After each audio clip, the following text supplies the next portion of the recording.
point in the first place. All right, so now we'll get to kind of the meat of the message. That's baby Mark's there, helping Hugo prepare dinner. Independent leadership. So this is something, I didn't want to just put leadership, because I think that leadership's not based on rank. Anybody can be a leader within whichever spot that you're in the service, right? A leader of one can be a leader of many, but if you can't lead one, you'll never lead any. That was one of the quotes they put up.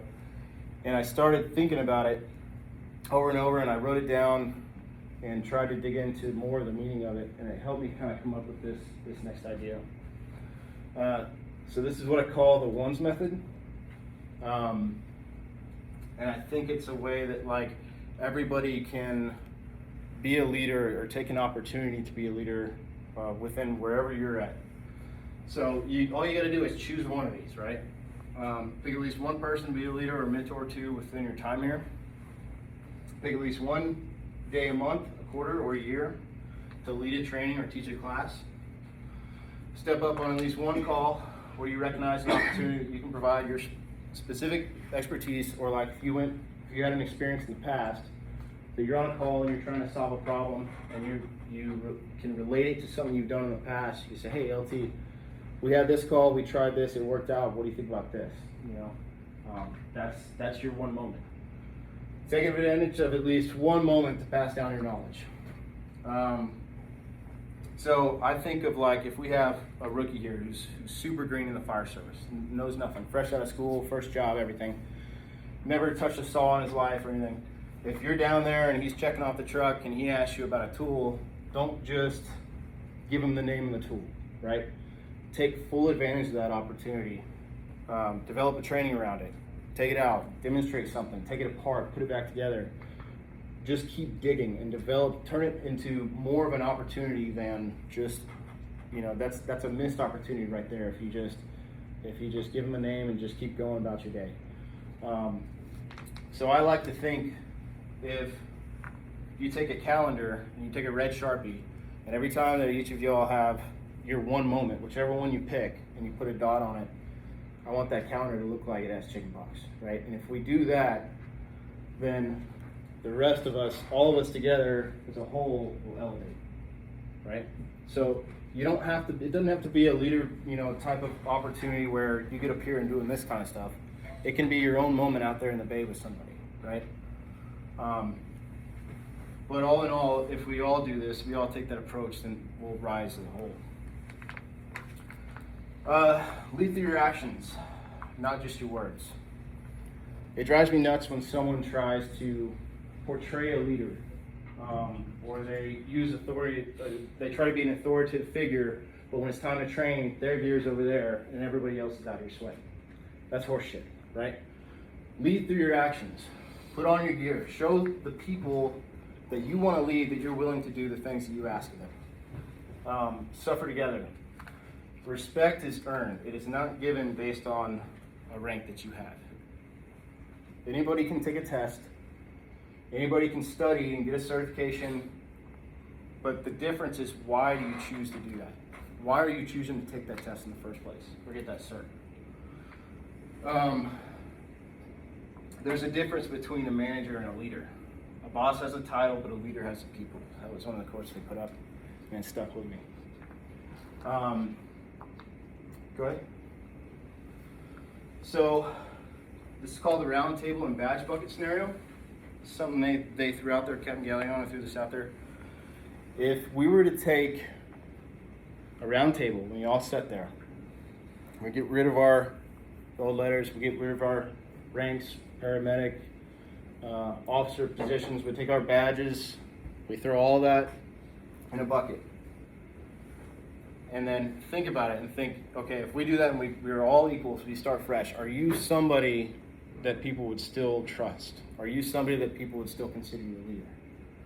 Like, get rid of even your name, get rid of your reputation and everything, give it a month, and then ask yourself, would I be somebody that they would follow, right? I thought that was an interesting concept. It provides a little bit of self-reflection too. So am I an EO that somebody would trust? If we got rid of all the ranks and we sat down, am I an EO that somebody would want to ride with? Would they trust me to get them water? Would they trust me to have tools right there ready to go? Ask yourself this based on wherever you're at. Sometimes being a good leader means knowing when to be a good follower. And this has to do with keeping your ego out of it too. Practice being a good follower when it's someone else's turn to step up, and practice that one's method, right? Know when to be a good follower and how to be a good follower. And I'll give you an example. We did a training the other day, setting up stokes, going over some more rope stuff. And so I was showing our new guy how to set up the MPDs and the stokes and all that. Well, I'm not rope certified, right? I haven't gone to ropes 1 or 2, but Bill has, and Bill was walking by and he noticed some of our hand placement when we were working the MPD. So he hopped up there and said, "Hey, try this out." Well, that's, even though you could say that I was the one leading the training, that was my turn to step back and go, now it's his turn to be a teacher, right? Keep your ego out of it. Anybody can learn from anybody, right? Now, this doesn't mean shirking your responsibility. You can't delegate orders left and right, sit back and kick your feet up and say, well, I'm being a good follower. No, you have to know when it's appropriate to do that. So that kind of got into my definition, I think, of what a good leader is find the balance of being a humble leader, yet confident. When it's time to step up, lead with certainty, but have the humility to know when it's time to let your people grow, right? This was a video they played, and he, amongst some of the things that he said, this is what I really liked, and I took this down and I wrote it. You'll know you're a good leader when people start following you strictly out of curiosity. And this reminds me of back when I was on B shift at Station 2. If Captain Villegas wasn't around, or if you heard something going on in the bay, he was into something. He was experimenting with something. He had some tools out. He was doing something. And before you knew it, like, we would all go out there just out of curiosity to see what he was experimenting with. And then before you know it, we're all in gear. We're all doing a huge training, and it would last a couple hours, right?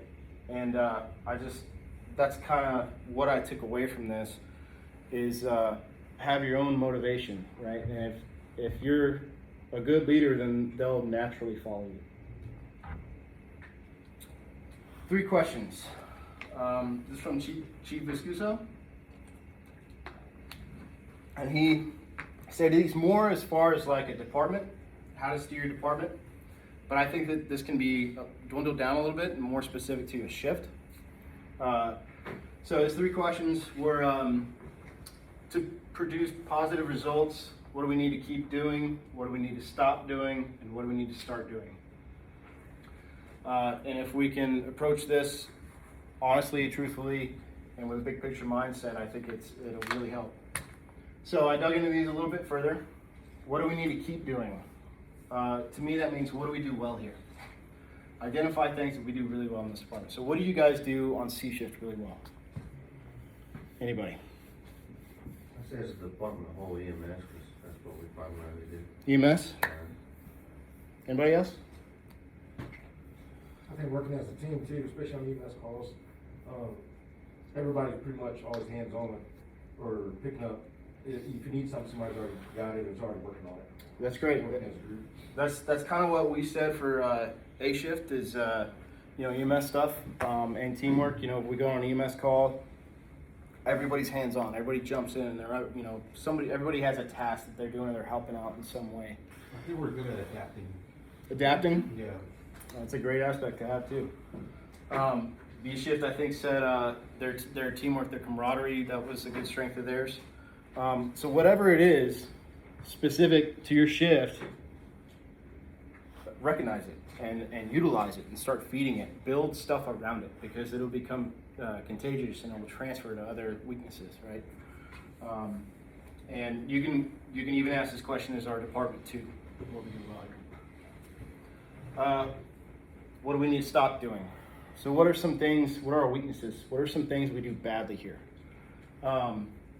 Is it something that we can control? And this will lead to something else I'm going to talk about called the circle of influence. So ask yourself, is it something that I can control or not? Or am I stressing about it irrationally?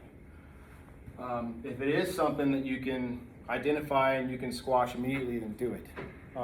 Examples came to me were just rumors, picking each other apart, armchair quarterbacking, complacency, outdated tactics. If it's something like that, we can phase out. There's, policy committees you can join. You can bring stuff to your officers and take it up the correct chain if you recognize something like that.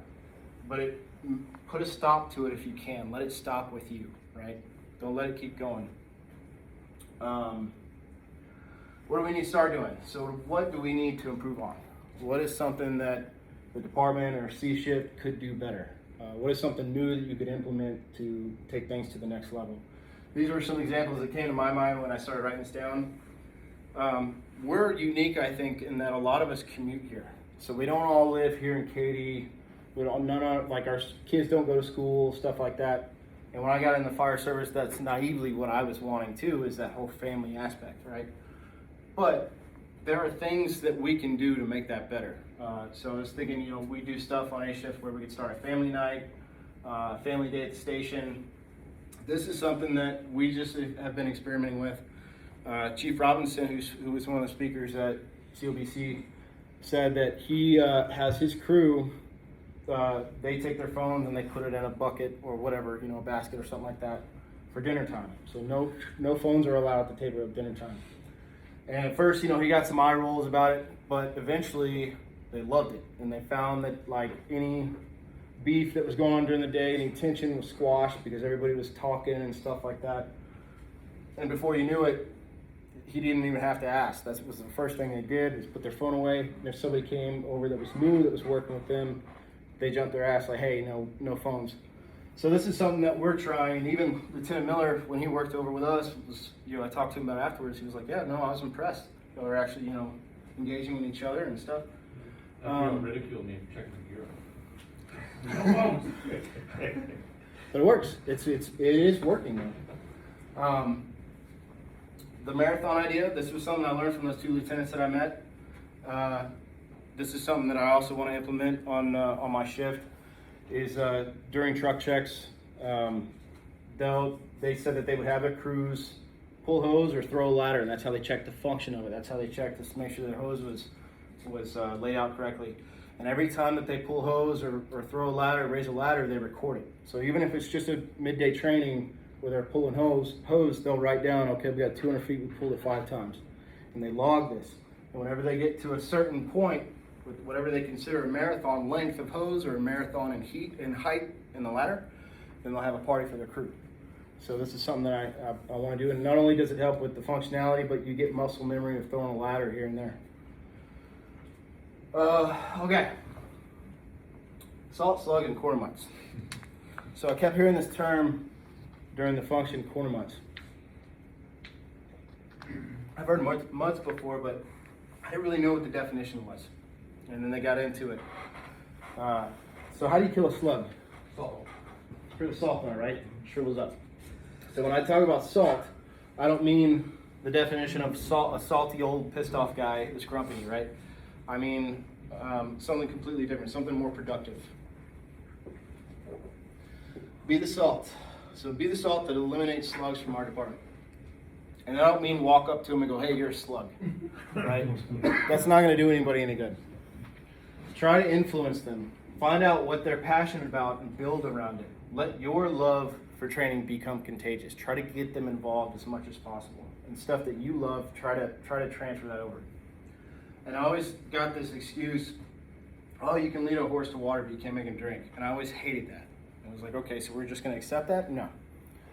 Can't make him drink, fine, but I'm going to drown him in training then. Call it out. Get these people involved, whether it's training or chores. If you guys are out there training and there's somebody up there with the door closed or they're sitting in the room or on their recliner, hey, go knock on it. Go, hey, we're all outside training, let's go. Or hey, it's cleaning time, let's go. Call them out. You don't got to be an asshole, but just recognize it. Make a difference, right? Corner mutts versus complainers. Okay, so a complainer is somebody that knows how to do their job, but they're frustrated. They're angry, they're negative, right?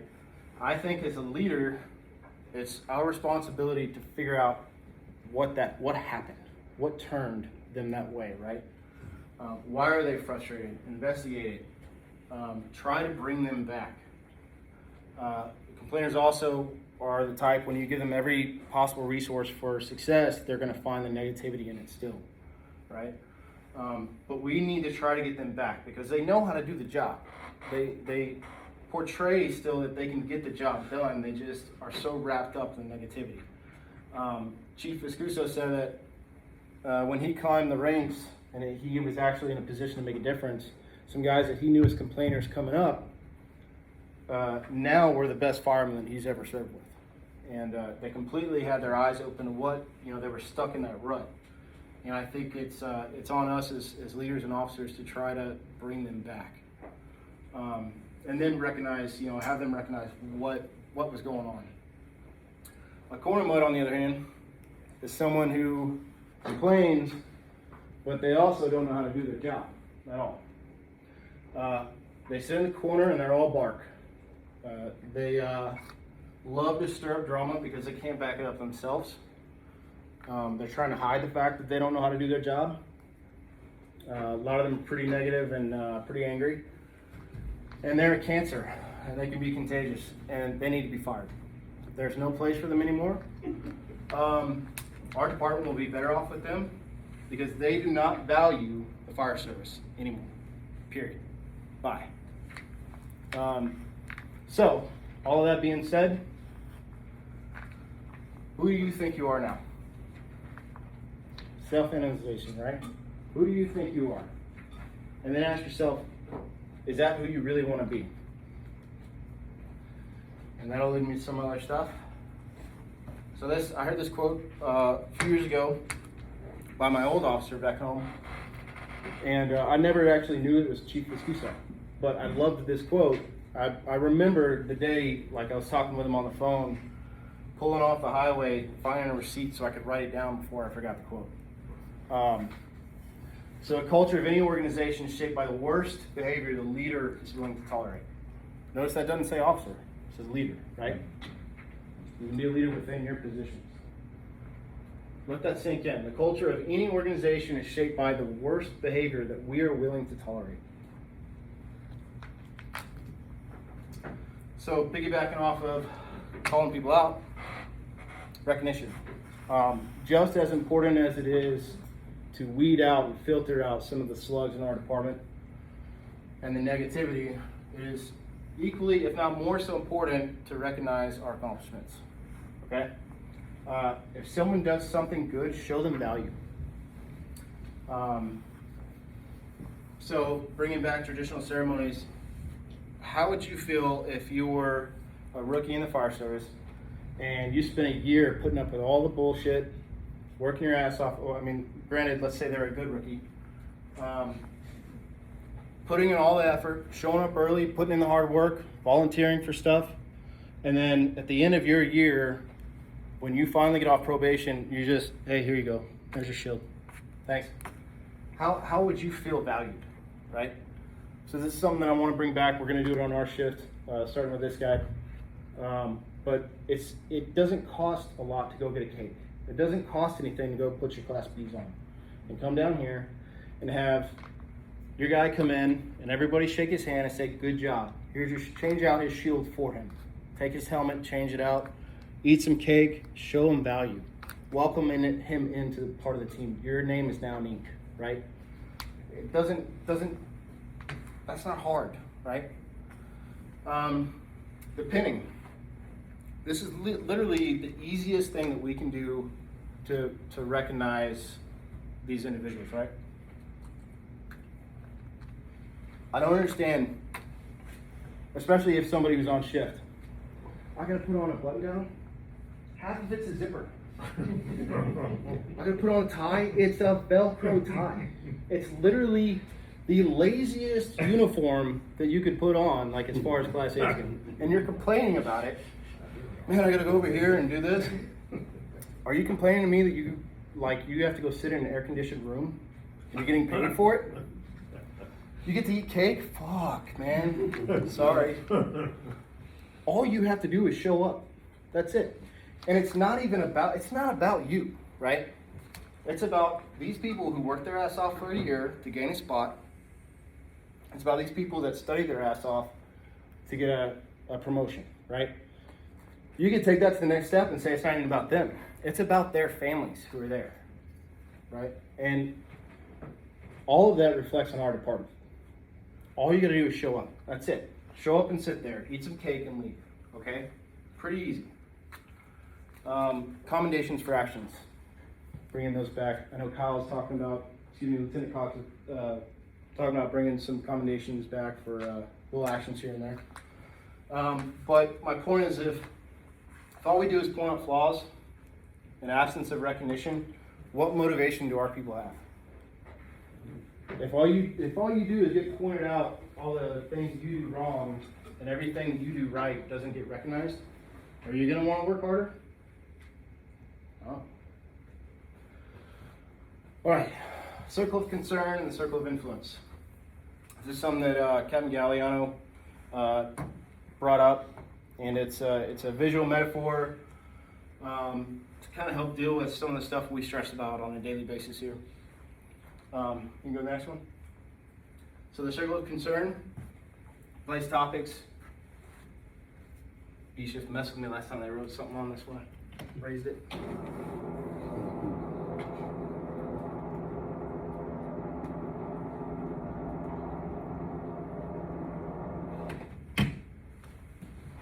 All right, so here's our circle of concern. So what are some things that we bitch about here, that we stress about, that we have no control over? Anybody? Hey. What page are you at? Staffing. Yours. Hey, staffing. What else? PRs. PRs. Not making enough fire. No calls. Thanks. You guys know exactly. I had someone else bring up worrying about other shifts.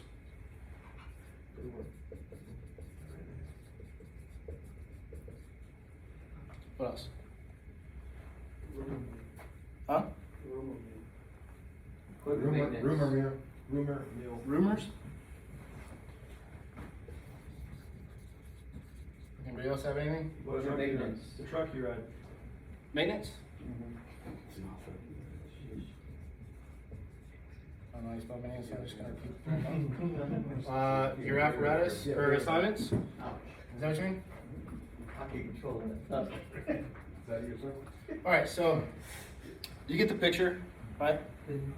So within your circle of concern, you have your circle of influence. So this is, the point of this is it influences your outside concerns, right? So what are some things that we can control? Attitude. Attitude. Training.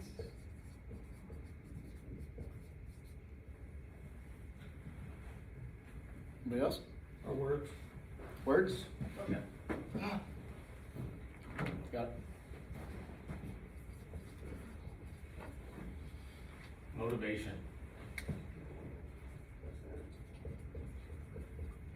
Actions. Alright. So look, the more that you put in here,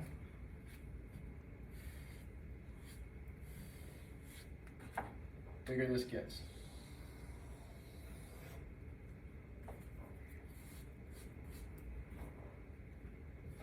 Actions. How about shift or house pride?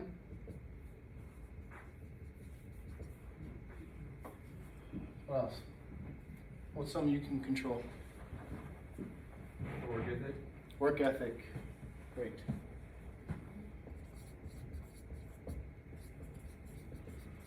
Camaraderie. Camaraderie.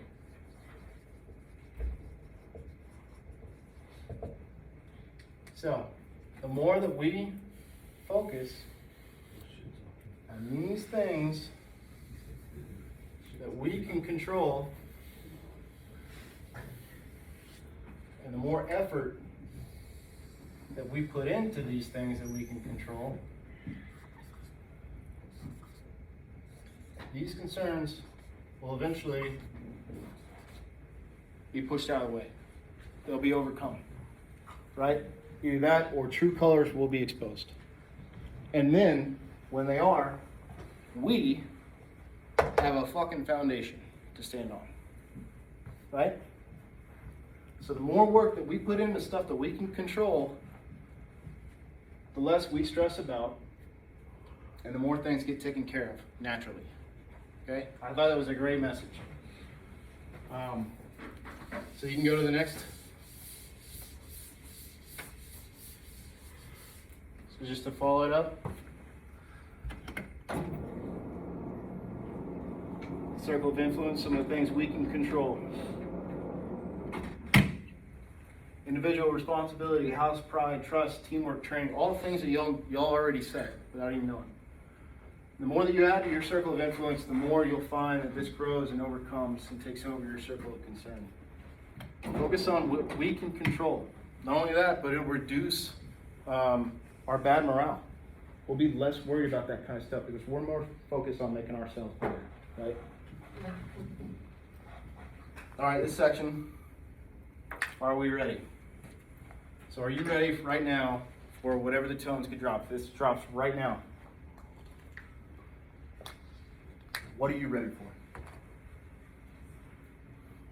Under pressure, never expect to rise to the occasion.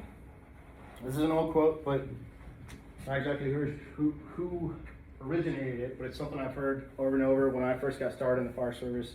And I kept that probably with me more than anything. Never expect to rise to the occasion.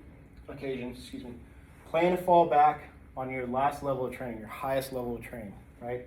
So if you go on a crazy scene, don't expect that you're going to meet that standard. You have to train here in a non-idealized environment, a controlled environment, as much as possible so that you have a foundation to stand on when you get in that intense situation, right? How many of you have heard these words? I'll figure it out when it happens.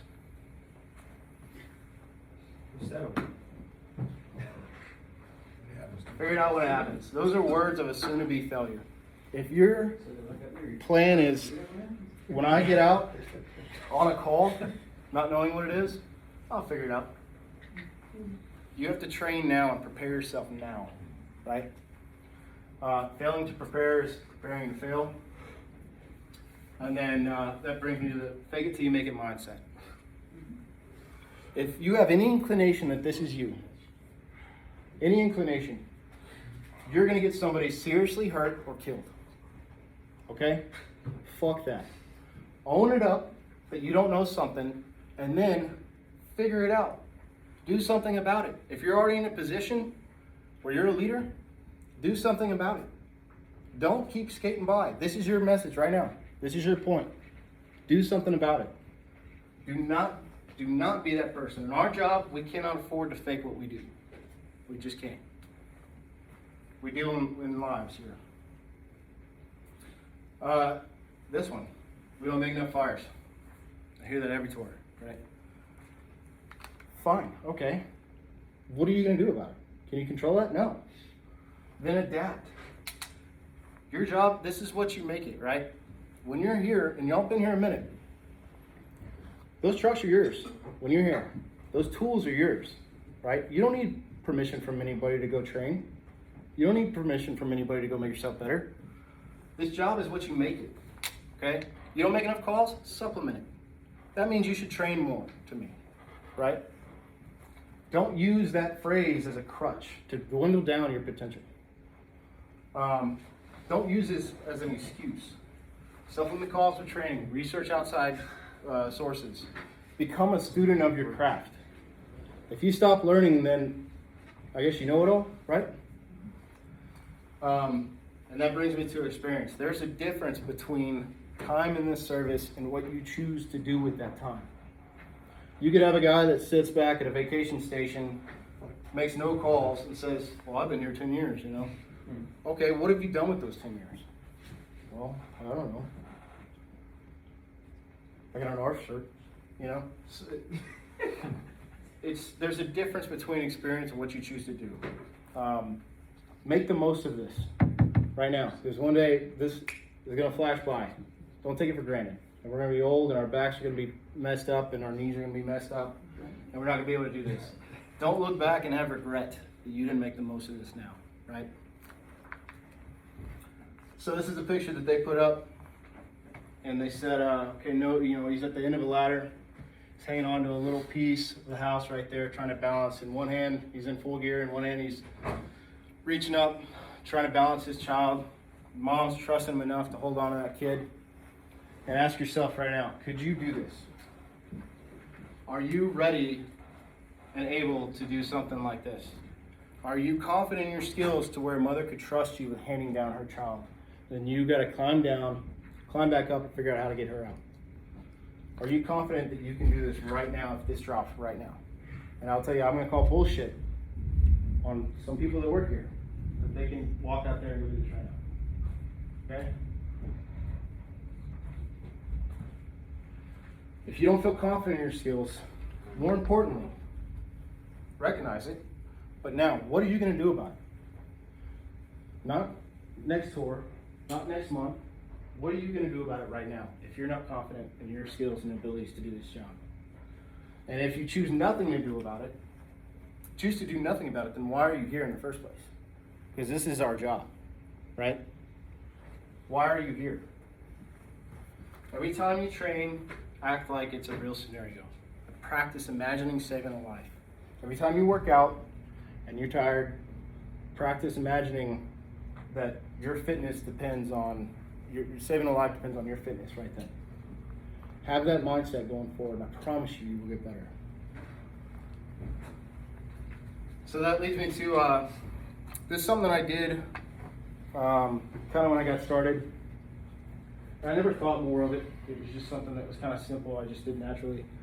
But I figured it could, you know, be kind of worked into something a little bit bigger. So every morning on your way into shift, think about the calls that you could go on that day. And it could be something completely outrageous. It could be something kind of regular. But just come up with a scenario, right? And it doesn't take any work. You're just driving to work.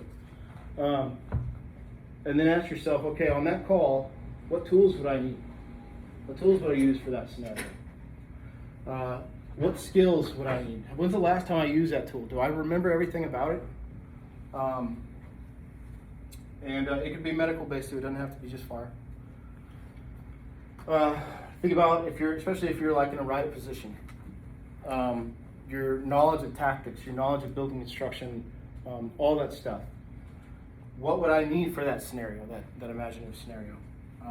And ask yourself how confident you feel in those skills, using the tool. And if it's a tactics thing, how confident am I in that tactics? Am I confident enough to where I would give an order to send people into harm's way? Is it, you know, and if you are finding yourself not confident, or you haven't used that tool or that skill in a while, then when you get to work, train on it. That's how you come up with something to train on. Identify your weaknesses, own it, and then work on it, right? So, especially if you come in, and even if your officers have something already prepared for training, you can still go do this by yourself. You can grab a buddy. It doesn't matter. And if you want to take it to the next level, ask your officers when you come in, do you have anything for training? Okay, I got it. I got this. I want to do this. And most of the time, they're, you know, pretty cool about it. So,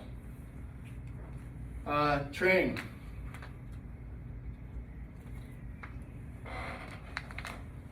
Training is the skeleton key for success, in my opinion. It opens a lot of doors. It should not be used as punishment. I can't stand that. If a crew does something wrong and their answer is, okay, we'll get outside, we're going to go pull LDH, or we're going to go to the apartment light. If you use training as a punishment,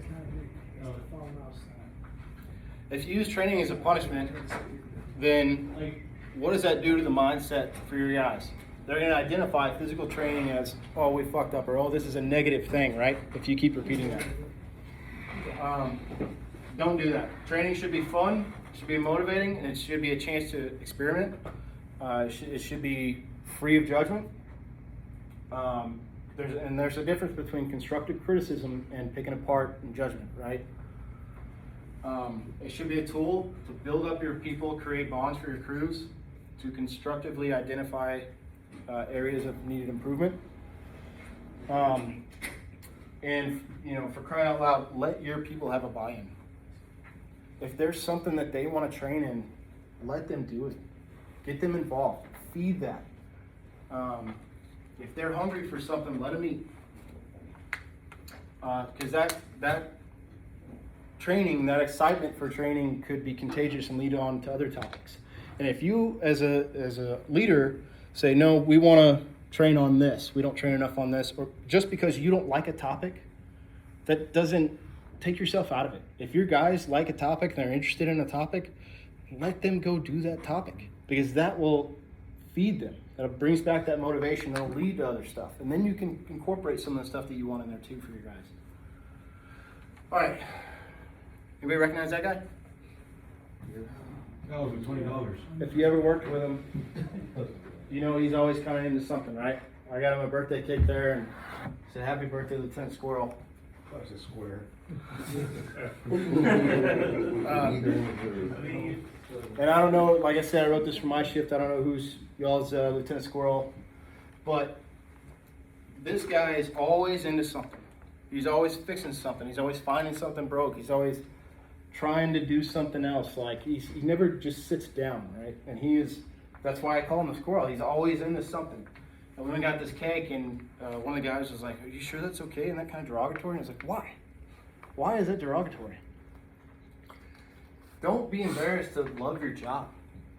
Own it. Own that shit. We need to become uncool to be proud to be of our job, right? And people get ragged on this all the time. To me, if you're getting called one of these, especially by somebody who has a good reputation, that's awesome. Own it. Be the squirrel. And this is something they put up at the into the job conference as soon as we walked in. And it said, "Haters are like crickets, they chirp until you walk by them and they shut the fuck up." Who cares what they think? You think that if the 4 times I did this presentation, if I got any eye rolls for some of the stuff I said, you think I'm gonna stop? I don't give a shit. I'm gonna still go to these outside trainings. I'm still gonna train. I don't care. Love it. Love this job. Own it, right? So these are some of the books. Like I said, there's this whole world out there, right? And there's a lot of these speakers are authors as well.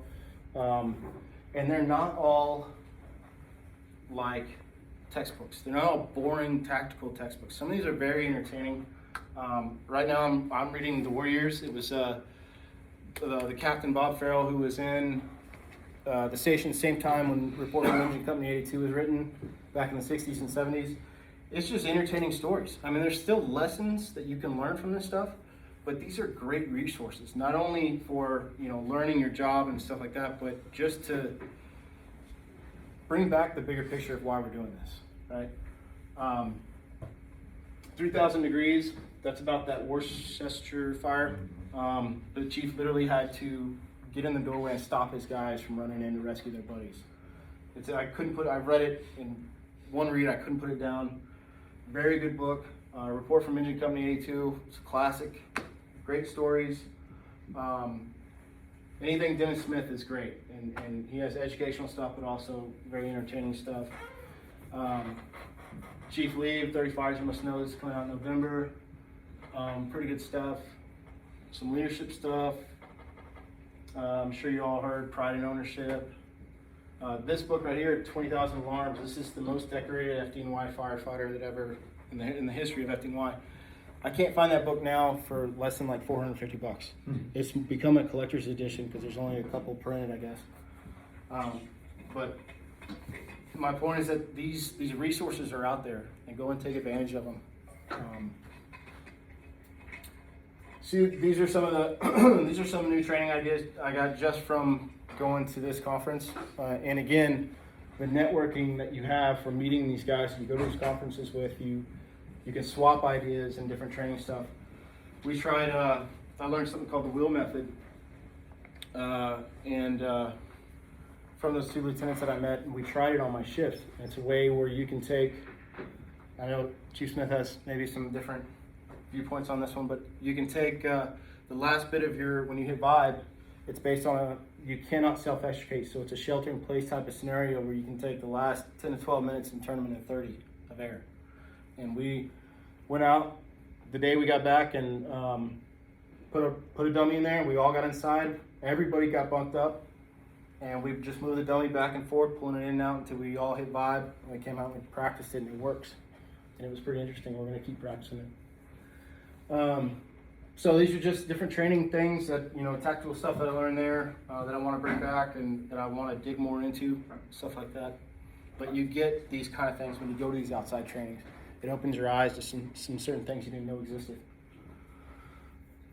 So these are some other training entities.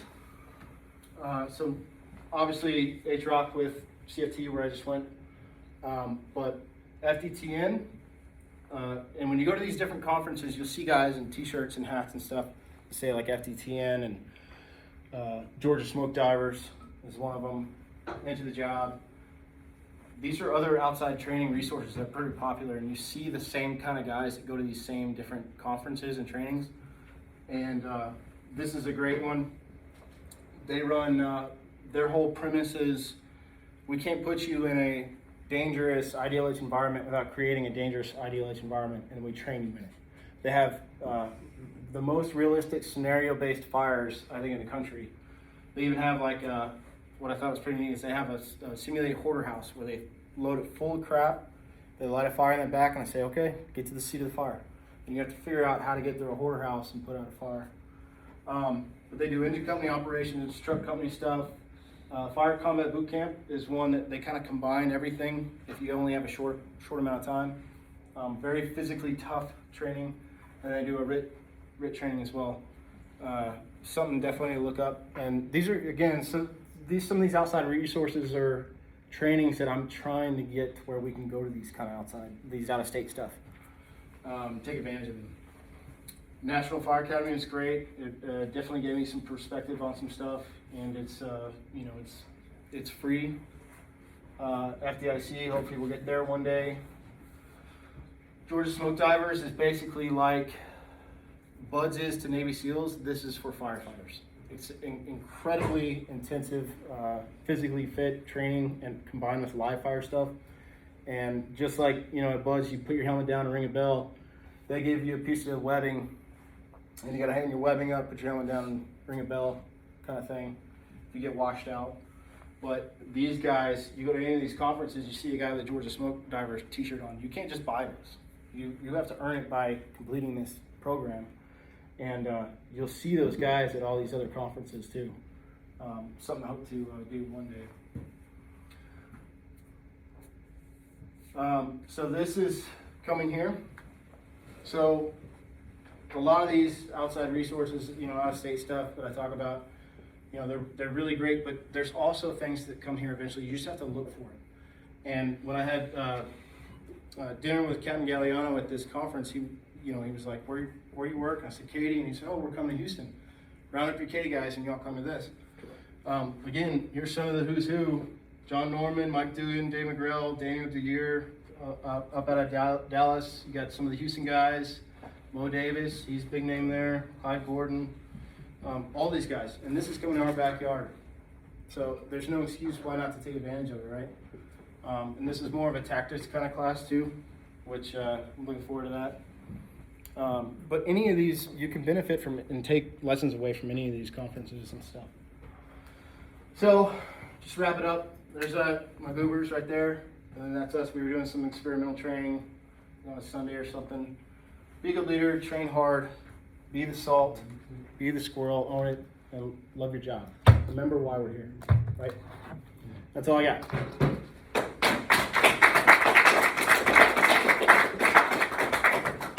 Appreciate y'all's time. Yeah. That was great.